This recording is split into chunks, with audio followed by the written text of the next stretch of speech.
Good morning, everyone, or good afternoon, wherever you are. Welcome into the Global Intelligence Update. This week, we've got a great guest with us.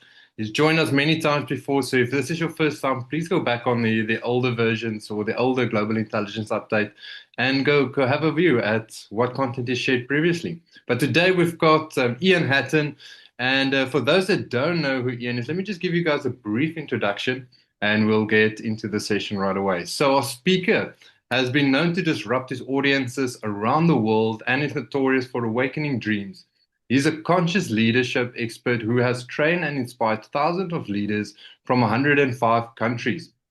He's a keynote speaker widely loved for his genuine, warm stage presence and transformative message. The Professional Speakers Association of South Africa has introduced him into the Educators Hall of Fame. He is the founder of Total Morpheus. Those programs are changing the face of leadership as we know it. When he's not mentoring the next generation of conscious leaderships, you will find him savoring a gourmet coffee, geeking out over the latest hi-fi equipment, or enjoying time in nature with his tribe or like-minded leaders. With this session, the best discussion I have ever facilitated, Ian is about to let you get morphized. I hope I pronounced that correct, Ian. Yeah, it's somebody made this up. One of my team members who said, "Oh, a session with Ian is a session where you get Morpheused." So yeah, it's No, kind that's of what that's awesome. about. Thanks for joining us, Ian. Mm. Really Thank you, looking forward to Chris. it. Really great to be here again. Just a little extra piece for this audience is that I've been a gold member since 2018. So a gold Circle of Excellence member since 2018. So I've been around with Mike and Lundy for a while. And I'm now a lifetime member, of course, because of that. So yeah, so very good. Congrats. So I had a fascinating thing happen on the weekend. After a month, 5 weeks of planning, I gathered together my long-term leadership crew, a conscious leadership crew, which is people who are on a program. Some of them are alumni from 5 years ago, 4 years ago, but it's a bunch of people who have been on long-term programs with me, and some of them are current. They're still on their initial 2 years of this longer-term conscious leadership program. And the way I regard that is that conscious leadership is based on self-leadership. So basically, a conscious leader is somebody who has become conscious of themselves, and that's made them more conscious of their people and the impact and what those that they're trying to influence. So that's the journey that these people have been on. And some of them are in non-profit, some of them are in politics, some of them are in business. It's quite a cross section. And we did this exercise on the weekend. I'm not going to tell you yet what it is. I'm going to get to that a little bit later on. And I came away from the session feeling like it is the most profound session I've ever facilitated. And I've been, as you've heard, facilitating around the world for quite a while. And it's fascinating that this would happen, at the age of 62, that I finally facilitate something that really works. No, that's not quite true. But anyway, you see, I do have the British humor, just in case you're wondering, Claire and others. Yeah. Um, so my DNA, by the way, and I've had the test. I've had two different tests. Is my DNA is primarily Celtic, with bits of British and Western European and tiny little bit of Catalonian, believe it or not. Anyway, so we did this session, and what I wanted to just start with is a bit of a discussion and have everybody participate if you can. And it's this: what is the best question you've ever been asked? What is the best question you've ever been asked?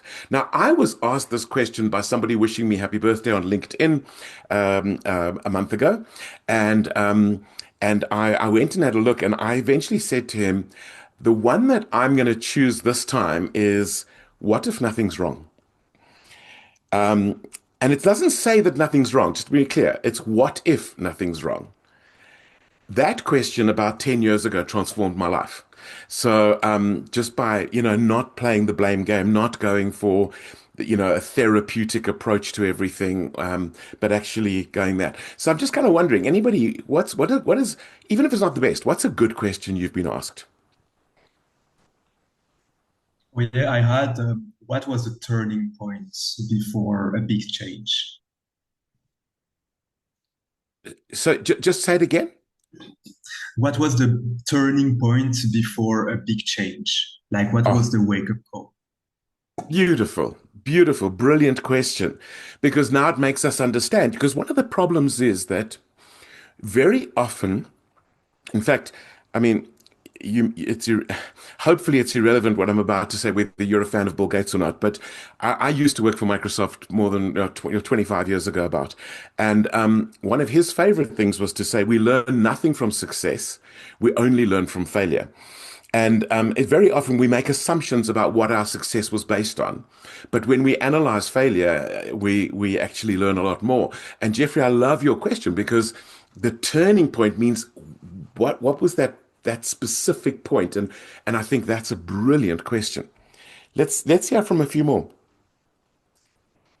In a similar way as yours, and I think it was, what if it could work?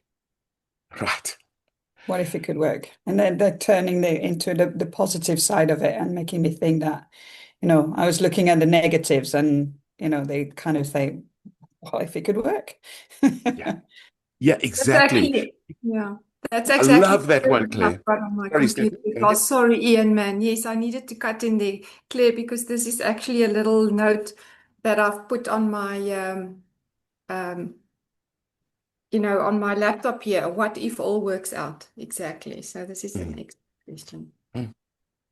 I love that. I don't know if any of you have read Stephen Bartlett's Diary of a CEO, but he kind of asks that question. And my partner and business partner, she does takes people through a marketing journey. Some of you will have met her, come across her, Marie-Therese Leroux, and she decided to take her own business through her own marketing journey. The questions that she asks, and she said, "Well, what's working, what's not working?" Only to discover that about 80% is working. It's the 20% that's not working that's holding her back. And yeah, I love these questions. This is so cool. So Stephanie, I love that you've got that on your laptop, by the way. And by the way, I used to have that "what if nothing's wrong" on my screen at home as well. Stephanie, what's the impact been of that question? It absolutely just it's a positive impact. It shifts the energy so much. If you read it out, if something major is going to happen, or if you feel anxious about something, um, and I just look at that one, if there's something big coming up, this all came out when some big changes happened in my business and some big positive stuff, and then this question just came up, and it helped so much with anxiety and just shifts the energy and makes it much more positive, much more positive. Because it can Brilliant. work out and it does work out, and then you need to just focus on that. I love it. I love it. And it's that energy shift, isn't it? I love it. So Absolutely. I'm going to come back to your question a bit later. I'm going to go to Corin's question, and that is, there are no failures, only lessons. So how does that come as a question, Corin? Because I love the concept, but how was it phrased as a question? No, it wasn't. I was actually responding to somebody who commented about Okay. I just that's Okay. something that has always come up with me is like in all the sort of the journey that I've been on, and because people frame things as, oh, it's a failure, it's a failure. It's not a failure. You've learned something from it, and you Exactly. only grow from those. So sorry, not a Wow. question. A comment based on a question, which is just as good. Thank you, Corin. Love it. Love it. Anybody else? What's a great question you've been asked? I heard something really good this morning, actually, and it's just stuck with me, and I've told a few people about it. And it was just a little clip on socials, but it basically said, if there was an audience sitting watching a movie of your life right now, what would they be sitting on the edge of their seat going, just do it? Yeah. And I thought it was really good. Or don't do it. Wow. Wow. That is absolutely brilliant. I love it. Wow, yeah, exactly. That's the kind of thing. And the sort of movie of your life, or yeah, but the edge of the seat is the bit that just kind of drew me into your question. Love it. Absolutely love it.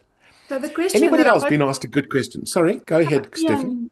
yeah, man. The thing, the first question that actually came into my mind when you asked this, it's not a deep philosophical or deep conscious question, but the best question that I ever had, I think, was actually about 10 years ago when I got the opportunity to start this business. So the question was, would you be interested to become the distributor in South Africa?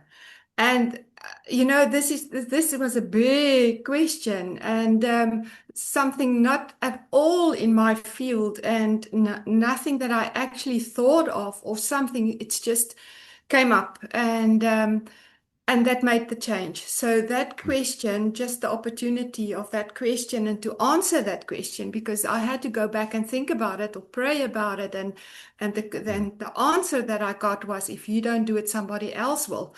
And that was just, the answer. So went back the next day and said, okay, let's do it. And that's where I then come back to the previous question from the movie and sitting there and are you going to do it or are you not going to do it? Why don't you do that? And things going through your mind just because of that one question and opportunity. Then at that time I didn't have the question of what if all works out. But I had the answer, if I'm not going to do it, somebody else will. So that actually gives you the answer that it will work out in the end somehow. Wow. Wow, I love it, Stephanie. That's absolutely brilliant. And I even I see Jeffrey, you've added a question in the chat here about what can I learn from this? And that is always a valid question, is that no matter what happens, there's always something to learn. And I think of some of my biggest failures, my deepest depressions, they were absolute turning points in my life where I learned so much. And yeah, absolutely. So Karen has added over here now. Uh, why aren't you why aren't you one? Okay, still in the clothing industry, always wanted to be a lawyer. Oh, why aren't you a lawyer? Why aren't you one? Well, tell us more about that question and what the impact was, Corinne. So I was at a guest house in Vicksburg and met a lady who was coming to stay there, and we were having coffee. And she told, we were talking about what we do, and she told me she was a lawyer. And I had been in the clothing industry back then for 25 years and hating it. Been retrenched 4 times. It was horrible. And she told me she was a lawyer, and I told her, oh, I always wanted to be a lawyer. And she said, why aren't you one? So I then told her all the usual excuses, it takes too long to study and it's too expensive and I'm a single mother and I'm almost 40 because I was 39 that year. And she then said to me, I'm going to tell you my story, and when I'm done, I want you to stop making excuses. And then she told me that she was a she was a tea lady in all white, all male, all Afrikaans law firm in Pretoria, and she put herself through UNISA. And at the time that I met her, she was a partner in that firm. And she was a black single mother. So that for me was like, oh. Wow, I love it. Thank you so much. And thank you for being vulnerable and adding how old you were there.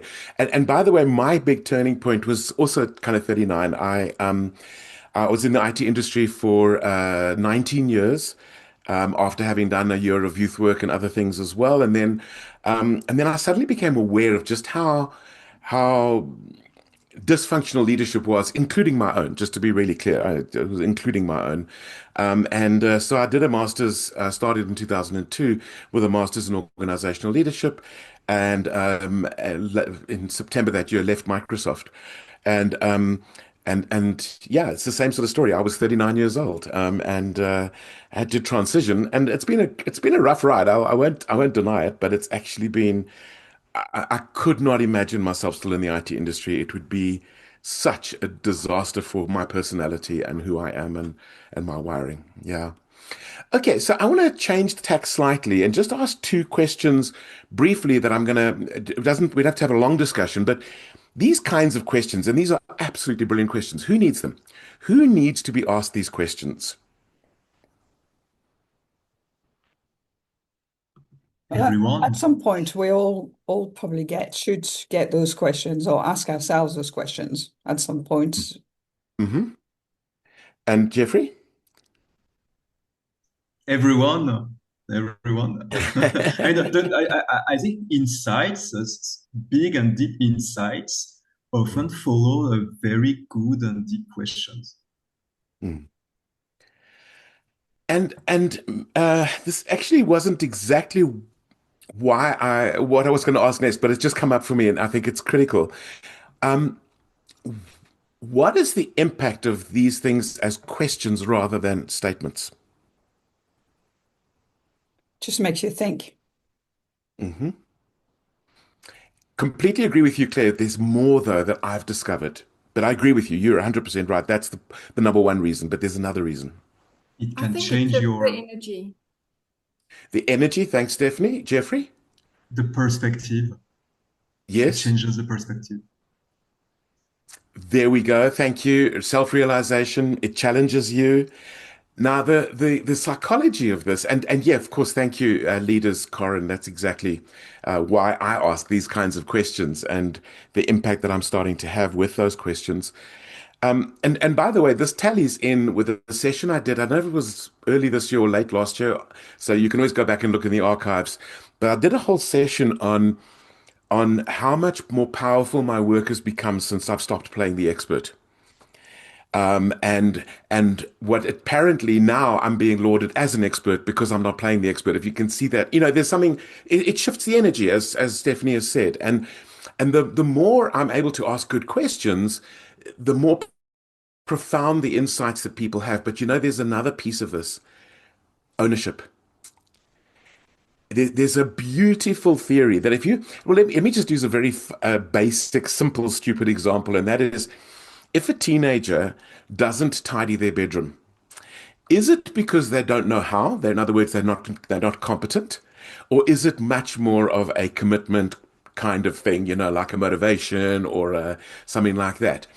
And what's really interesting is how much we will go in and say, tidy up, do this, do this, do this. So in other words, we are treating it as if they're incompetent, but it's not a competence issue.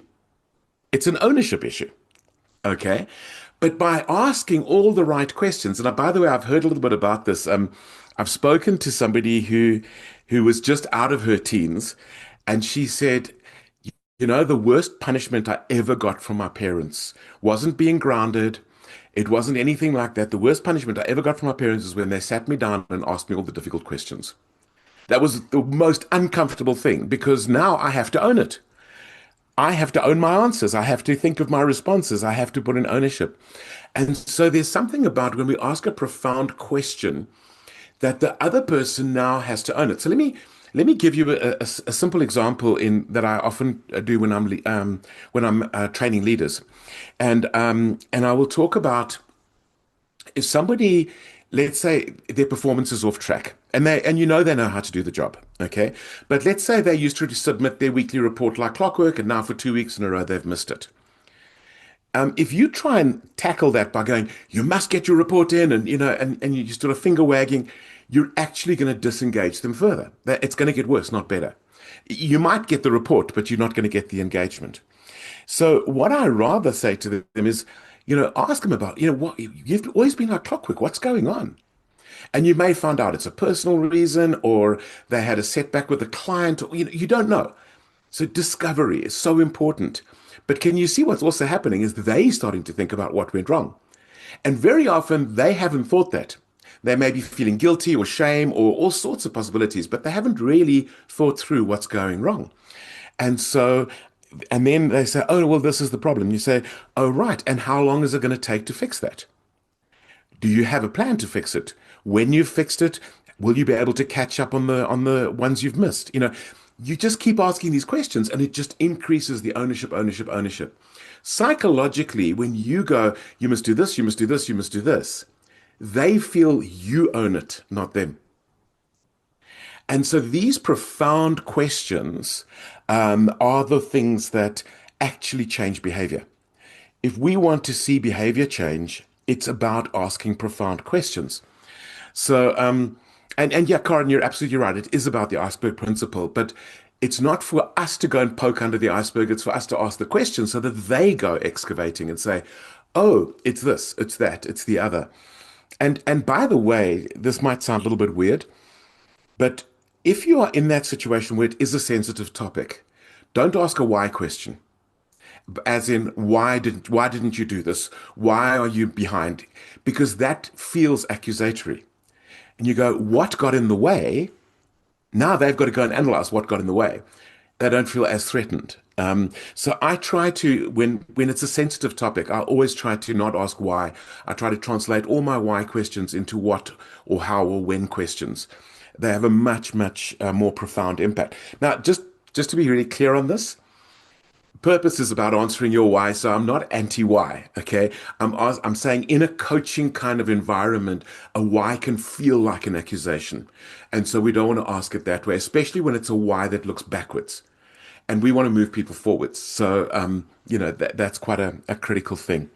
So let me tell you about the session that I did on the weekend. And then maybe we can, in a little while, you can ask me questions, and also we can come to some kind of conclusions about how this impacts the work you do. And I think that might be quite interesting. And I'm not saying I've got all the answers, by the way. I'm hoping that I've got the questions today more than the answers. So I think that might be useful. So the session that we did on the weekend comes back to the question that Chris asked right at the top of the when I said, "What's the best question you've ever been asked?" And it's, who are you really? And the way we did it is, by the way, and let me just give a bit of context. I watched a video which was a conversation on a stage. And by the way, if you're interested, I'll pop it into the chat, or I'll send it to Chris and he can pop it into the post. And it was an on-stage chat, sort of very unprepared, between Trevor Noah and Simon Sinek. And they talked a lot about friendship, which was really profound. But Trevor told a story of how he took a friend of his as his plus one to a big event. I don't know if it was like the Oscars or the Grammys or something like that. And everybody wanted to know what his friend did. And he said, no, it's his friend. So, but what does he do? No, he's my friend. You know, and we came up with this idea, which I'm sure many of you have heard before, is how would you introduce yourself if you cannot describe your job or your role or your qualifications? How would you introduce yourself if you cannot describe your job or your role or your qualifications? And I did, admittedly, I gave them about a month's warning. I then gave them some ideas to think about. And then I gave them finally, the day before, just a little reminder. So some of them took this quite seriously and did quite a lot of work. And what I thought I would do is share with you my answers to these questions. And by the way, I don't even believe mine is vaguely complete. I just want to be really clear about this. But I just want to show you this kind of thing that can be stimulated. And what I did is, I said, well, these are the areas I would like to cover. What am I? Who am I? Why am I? And how am I? So, and then when and where am I? I added that one quite late. So, these are, you might find some of these are very Lundy questions or Mike questions, but let me just take you through this. So, the what am I might sound like a really weird question. I mean, you're a human being, Ian. I mean, what else could you be, But this is what I answered. I said, I'm human and imperfect. I am a mind, a heart, a spirit, and a body. And then I said, to be clear, not a mind and a heart and a spirit in a body. I I am a body. And the reason this distinction was so critical for me is that we often think of our bodies as transport systems for our minds and our hearts. And I'll give some thanks to Sir Ken Robinson for that quote. But there's something incredible about realizing that the body is part of who I am, and it's where my emotions are stored, and it's where when I listen to my body, I pick up a lot about what else is going on. So I am a body. I'm not just in a body. And then I say I'm logical, emotional, intuitive, and physical. And then I added this. I primarily experience my world through intuition. Intuition is the way I experience my world. And my best friend, by the way, says, and he's incredibly logical, he's an academic, and he says he primarily experiences his world through his emotions. And it's really fascinating to just be aware of this. This is who am I really? And it's an awareness, but it comes through asking these questions. So the second question I wrote is this, and this one I literally had people in tears. I don't expect it from you because you don't know me as well, but I literally had people in tears, and I specifically said, who am I discovering I am in 2025? And I said, I am in faith authoritative beyond understanding, which empowers me to be powerful beyond measure, which frees me to be liberated beyond words. And again, I don't know that I would have ever written this down if I hadn't been asked the question, you know? And then I kind of went, well, why am I? I'm here for connection, freedom, and impact. That's what I do. That's what I bring. I connect people with themselves. I connect with myself. I connect them with their people. That results in much more liberty for people to be who they really are and to bring their essence to the world. And that results in a massive impact, a leadership impact. So that's why I am. And then how am I is I have a process that, by the way, I followed the process for years and only then later realized what the process was. Um, but the process is this: I connect, I stimulate, and I challenge. And when I find I try to stimulate or challenge before connecting, it doesn't work. If I try and challenge before stimulating, it doesn't work. So what does that mean? I connect, real connection with people, stimulate. What another way of looking at the world? Probably through asking questions, by the way. And then challenge is, what are you going to do with that? So that's kind of that. And then the when and where am I is I'm a baby boomer come Gen Xer, right on the cusp, but I really believe I'm meant for Gen Y, Gen Z, and millennials. My biggest impact is by far those audiences. So that's the when. And the where is I'm global. I'm currently based in Pretoria, but I'm meant for the world. So that was my answer to that. And it had a profound impact on me. But I want to tell you, it paled compared to what my people answered. Their answers were so much even better and deeper than this. So I'm going to, because you're not going to know who they are, I'm going to read one or two of those. But before we do that, what are some of the thoughts of this idea of doing an exercise of how would you introduce yourself without talking qualifications, job, or even family roles?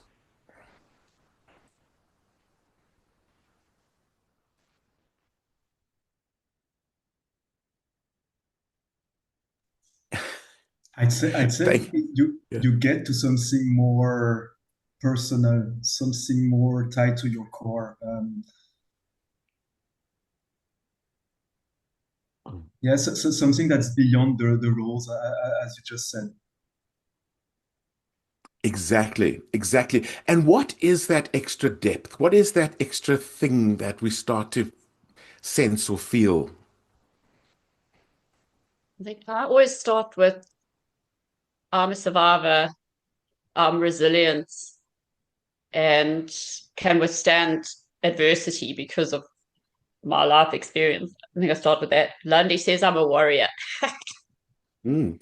Is that WAR or WOR? No, a bit of both at times. I had to think about it. No, the warrior, WA. I was pretty sure that was what you meant, but sorry, I couldn't avoid the humor, so thank you. Good. Anybody else? What is the impact of introducing ourselves in this way, both on us identifying this and on the people that we are introducing ourselves to or describing ourselves to?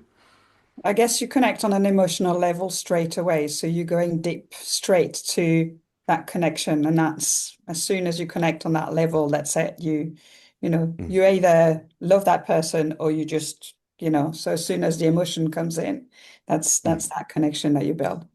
mm. Yeah. And we underestimate how emotional we are. Mm. Um, and for me, intuition is right there as well. So, yeah, and it just bypasses so many of the judgments, doesn't it? Yeah, somebody Absolutely, else. yeah. That definitely makes me think now, once again, when I started, and you make me think because I don't introduce me like that, but this immediately came through when you asked this question. And I don't see myself at that, but if I then think more about it, then it sounds familiar or it sounds true. And I don't know if I will ever introduce myself like that, but somebody totally strange said to me, but you're a lifesaver.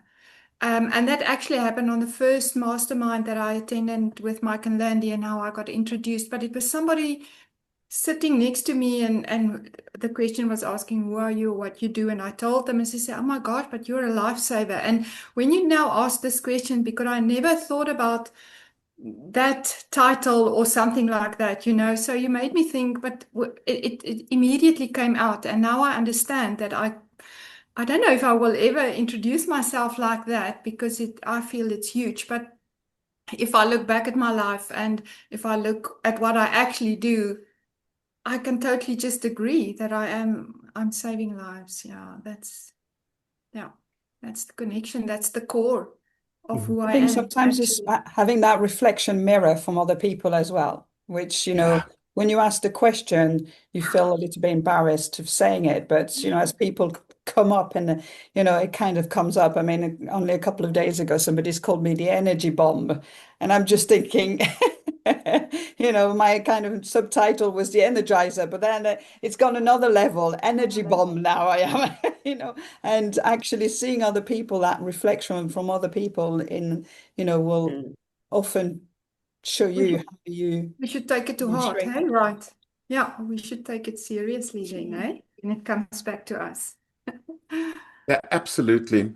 There was a little piece I left off my introduction, by the way, because everybody that was doing this with the other day knows this already, but maybe you don't. And that is, why am I called Morpheus? Where does that come from, and what does it mean?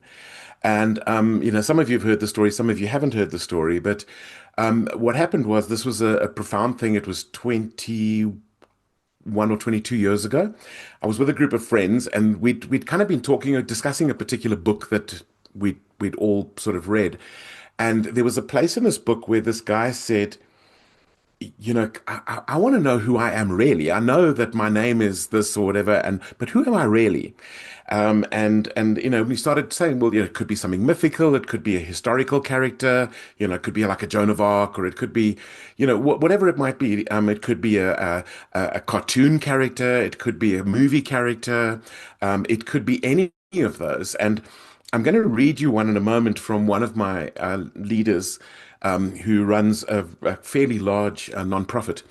But before I do that, let me just tell you what happened is we got together a couple of weeks later and said, okay, so what did you discover when you started thinking about who are you mythically or mystically or whichever method you want to use? And the one person came up and said, no, well, she knows exactly who she is. And if any of you know this, you'll probably get it straight away. And if you don't, maybe don't look it up. Um, and she said she's River. Now, River is a character in Firefly and Serenity. One of those is a movie, one of them was a TV series, a science fiction thing. But River was absolutely deadly, especially if you touched her friends or family. Then she would just kill everybody. So, and this person, I kind of all went, yeah, we see the River streak in you, yeah, and that was quite something. And then somebody else was, like Gandalf. No, it wasn't Gandalf. It was Samwise. And then we said, no, but there's more to you than that. And he was like very embarrassed. And he said, well, one day he hopes to be Gandalf, kind of thing. And that was a really interesting, little concept from Lord of the Rings. They got to me and I said, no, clueless. I thought about this. I've, nothing, nothing, nothing. And River said to me, but it's so obvious, Ian, who you are. And I was like, what do you mean it's obvious? She said, you're Morpheus. I said, oh, I wish I was Morpheus. I'd love to be Morpheus. I could never be Morpheus. And they all turned to me and said, no, you are Morpheus. So Morpheus is, the Greek god of dreams, the one who awakens dreams. And that's what I do. Morpheus, if you later come across like the Sandman, which they say the Morpheus of the Matrix was based on, Morpheus is the one. He's not the political leader nor the military leader, but he advises both of them. He's not the hero. Neo is the hero, but he raises up the hero and the heroes. And also, he's the one who carries on believing when everybody stopped believing. And I was like, yeah, that's kind of me. So yeah, hi everybody. I am Morpheus, and it took me a while to be able to say that, by the way. So that is part of this profound thing of mythically or mystically, who are we? And that gets me to this point that I was getting to of like, why does this matter? And what is that depth that Jeffrey spoke about that it now takes us? And I think it and even goes beyond emotion, but thank you, Claire, for adding the emotion one because I think that's very central. I think it goes to essence. And I truly believe every one of us has unique essence, something unique that we can bring to the world that nobody else can. And while we're busy introducing ourselves as mothers and fathers and brothers and daughters and sons and as lawyers or whatever else we might be doing, we're actually not really getting to our essence. And people connect with essence. There's something incredible about connecting with essence. So let me read you the one. Oh, gee, this is such a long thing here. There's so many. It's a WhatsApp group, by the way. So yeah, this is the one I want to read you now. It's uh, yeah. His name is Sam, and he says this: "I am Sam. Sam, I am. Born on a farm in the foot of the Tsitsikamma Mountains in the Eastern Cape. Born by divine Kari, purpose and calling. I was not an accident, a mistake, or a nuisance. I was born because the divine decreed that I was necessary in this world, in my generation, and for future generations. A son of the soil. I love the outdoors. Nature is my sanctuary, my healing balm, my refuge from the storms of life. My alter ego is Optimus Prime. So from the Transformers, Optimus Prime. Um, Cosmic warrior for good. There's another warrior, Corin, not a warrior. Uh, I have an intuitive feel for people, sometimes wrong, most times right, and how I contribute something good to them. The elders in our village called it born with a helmet. The city people call it emotional intelligence. I call it life of meaning, impact, and legacy. I'm a product of life in an imperfect, broken world. I have hurts, habits, and hang-ups. I'm both a work in progress and a masterpiece. My life journey is all about bringing these parts together in harmony. This inner journey is disruptive, disturbing, harrowing, but ultimately well worth it. The glory of God is man fully alive, he said. I feel very alive when I'm busy wrestling with my parts. I value my personal space, emotionally, physically, mentally, spiritually.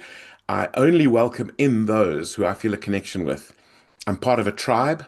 I have individual friendships and a life partner who understands this about me. I'm not an island anymore. I have vital communities that I draw virtue, strength, and encouragement from. I'm a connector, hardwired to lead, hardwired and uniquely gifted to lead under peculiar and complex circumstances, solving problems, finding a way out and forward, rising to the challenge. These things inspire me. At times I'm impetuous and misguided, but nowadays I'm much more thoughtful. I'm a much more thoughtful, mindful, conscious leader. Sam, I am. I am Sam.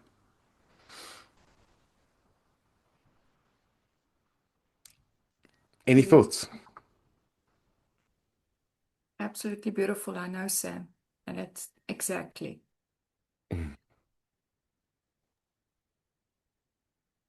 Yeah.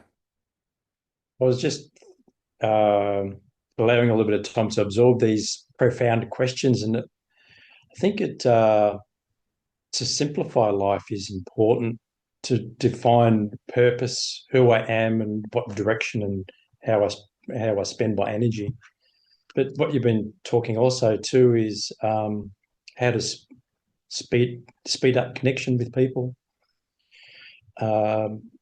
Yeah, all that stuff. It's quite interesting.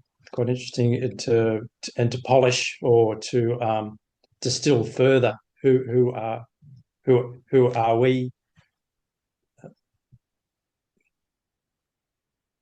Thank you. That is, yeah, exactly. And I really appreciate that feedback. And I think that's exactly what this is all about, is that asking ourselves these difficult questions. And I mean, why weren't we taught this at school, or why weren't we taught this when we were younger? I mean, it's just crazy, isn't it? These things can shape the rest of your life. Me discovering just over 20 years ago that I'm Morpheus dramatically changed my life. And continues to as I ask these questions at a deeper and deeper level. Corin. I think what these questions ask of you is to discover your authentic self, because you can't show up properly for other people unless you are authentic yourself, and you can't ask other people to be authentic with you if you're not authentic yourself. I think they're very profound questions, those. Isn't it interesting how the more authentic we become, the more we can recognize it in other people, or we can see when people are not authentic? Yeah, I love that, and I love that because it's that multidimensional thing, isn't it, Roddy? That as we are looking at this, we realize things for ourselves, and then we become more authentic, and then we inspire authenticity in others. I see a lot of people get vulnerable. Once you get vulnerable, they'll get vulnerable, and some will be put off, but maybe they're not supposed to be your clients. I don't know. I think it's a bit of a polarizer sometimes, and I think it has profound Yep. multi-layered impact. Yeah, thank you. Yeah, they can feel threatened if you call someone out for not being authentic. They can, they have to process that and feel whatever emotion, mainly fear, I guess. I don't know. This person knows who I am, and that can be Yeah, exactly. polarizing, as you say. Very polarizing. Yeah.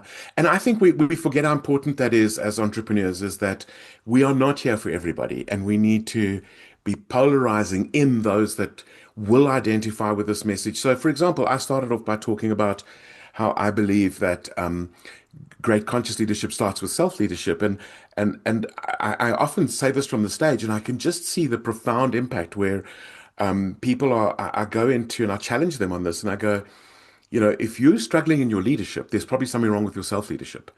And really start to kind of inquire down that path of how all great leadership, when I say great leadership, I mean, there's obviously people who would call it successful leadership, maybe financially successful or whatever, but all great leadership starts with self-leadership.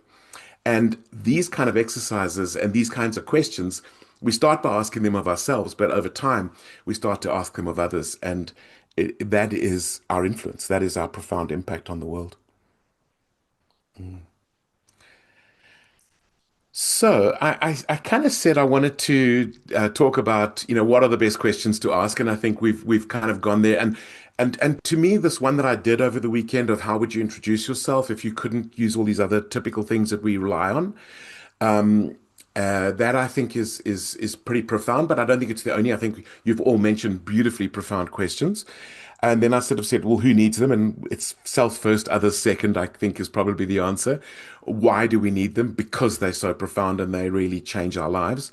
And then how should we ask them? I think again, you want to ask them in a way that doesn't feel so much threatening, but that is challenging. I don't know if that makes any sense, but it's by asking, for example, what questions rather than why questions often will actually create that thinking space. And I've been doing a lot of thinking space exercises recently with a friend of mine who actually flew to Cape Town just so we could spend a weekend listening to each other because he was at a turning point in his career and his life. And after a while, he said to me, "Okay, now listening isn't enough. I need you to ask me. You need to ask me more questions." And so, some of these profound questions came up, and it was quite life changing. So here's my question for you, and it's this: what do you want to do differently in your business, well, and your personal life and your business, based on the discussion we've had today?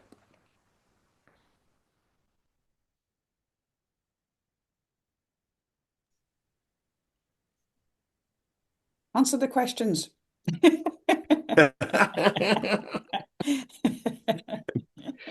Being more You know, open for me, I would say it's a process that I've been conscious about for the past few months. So authenticity is something for me, it's my core, being authentic, expressing who I am. And then I realized that even if I already felt quite authentic, I realized that there were layers that I wasn't expressing yet. So it's like I discovered another layer that I kept inside that I would like to start to express. wow. That's very, very powerful. I want to, in response to Claire's thing, just mention, so here's my book, Lead Like Morpheus, which has a brilliant introduction from Mike, by the way, where he talks about Dippy. If you want to ever hear the story of Dippy, you've got to look. But I have this one. Oh, it's not going to show probably because of my green screen. Oh, there it is. Are your questions more important than your answers, Claire? And it's not to say the answers don't matter, but there's something quite profound about getting to the place of actually understanding and almost analyzing the questions that we're asking. Is it the right question? So I mentioned my best friend Jan, who is a university lecturer, and he said the following. He says the following. He says, 90% of what goes wrong in IT is the techie not asking the right question. And he said, when people come up with solutions, he says the first thing he ever asks is, what problem are you solving? And 9 times out of 10, they can't even tell him. They've got a solution, but they actually can't tell him what the problem is. And so also in my book, I have a quote here, again, not going to show very well, but I'll read it to you. This is from GIU Krishnamurti, and GIU said this: to ask the right question is far more important than to receive the answer. The solution of a problem lies in understanding the problem. And that doesn't mean we shouldn't have answers. And Claire, thank you for that. We do need answers. But sometimes we're asking the wrong questions. And I think that has had a profound impact on me. Oh, Karen, we're all onions. Yes, peel back the layers, peel back the layers. Anybody else? What do you want to do with what we've discussed today? Can I ask maybe, or just get confirmation or not? But now, since we just asked that question of who are you or what do you do, and that life-saving aspect came up, so maybe I should add that to have a little bit more of an emotional connection with my clients or potential clients. I am doing some webinars or being a speaker at some scientific webinars, and they were asking to do a bio, and that's not something that I would put in my bio. And I asked AI to do a bio for me because I'm not very good at that. And it was a good bio, but I don't. Being a South African, I'm Dutch, and ja, Jeffrey, ich kann Deutsch sprechen auch. Ja, und ich war in Holland auch. So I did my study in the Netherlands as well. So I've got the more European character, like being more bold and don't take so much personal. But I understand that the South African culture takes something very personally, very easy. And so I didn't want to be too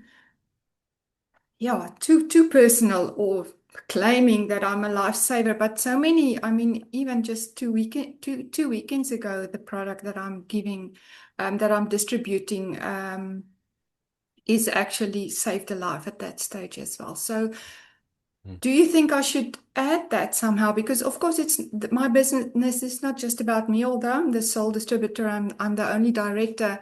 I have a team. I've got I've got an administrator, and I've got the logistics teams and stuff like that. So I never will look myself as the sole person in my business at all. And I wouldn't be able to do this without them. But would you think that I should somehow work this in? Ian. That's something that I might need to change. Mm. So, of course, I'm going to answer your question with some questions, um, because that's what I'm here to do today. But it doesn't mean I don't have any advice. I just don't really like giving advice, I've realized. But what I would say is this, that I think some of these things are so personal that you may not want to tell them to everybody. There may be a specific audience. So, for example, some of the things I shared with you about what I said, I don't think I would use that in my bio, but I absolutely would use Morpheus, either in my bio or at the beginning of a speech. And I've done this many, many times where I've walked onto a stage and I've just stood there and everybody's kind of going, what's he going to say? Why is he not speaking? And then I go, let me introduce myself. My name is Morpheus. And then I tell the story. And it immediately creates connection because let's never forget that people buy on emotion. They'll justify it with logic, but they always buy on emotion and they'll buy on connection. People buy from people. And so to have a very technical introduction, I think is a big problem. So it's really is what can I say that is appropriate for this audience and that will polarize this audience towards the people I want and away from the people I don't want as clients. I think those are the kinds of questions we've got to keep asking. That doesn't mean we must be inauthentic. I absolutely believe in authenticity, but I think it was Brene Brown who said, your deepest, darkest secrets, take one of those tiny little post-it notes, those very, very small ones, and write the list of the names of the people that you'll tell your deepest, darkest things on that list. And even then, you might not tell all of them everything. You might tell, this one, this piece, and that one, that piece. So we don't want to just go public with everything. But I do think that the people are inspired by essence. So whether you even phrase it that way, based on the products we sell, some people have called me a lifesaver. I don't know. You need to figure this out. But I would suggest, Stephanie, I think we've met a few times, we've had a few conversations, and there is something of your essence that people need to see, and it's going to increase your sales. And I'm not saying we want to be manipulative because this is not about manipulation, but it's about authenticity. And I think so. To me, to avoid talking about some of these things, like the fact that you're a lifesaver, that doesn't feel right. But where and how you use it, and it's the how maybe that's the real issue here, not whether you do it or not. Exactly. No, thank you for that. And I realize that the more you talk about it, that it does make sense to, that's how I will use it. And I mean, the product speaks for itself, and it also already claims saving lives. So that's all good. It all just fits into this picture. Thank you for that. Excellent, excellent. So thank you, everybody. I know we're kind of pretty much out of time, Chris. I'm very aware of that. But if anybody has, a last takeaway, you want to pop it into the chat, you're welcome to do that. But I've so enjoyed this conversation, and I really appreciate all of your wisdom that you've shared with us this morning. Thank you. I'd like to add, consider what cycle we are in, or the business is in.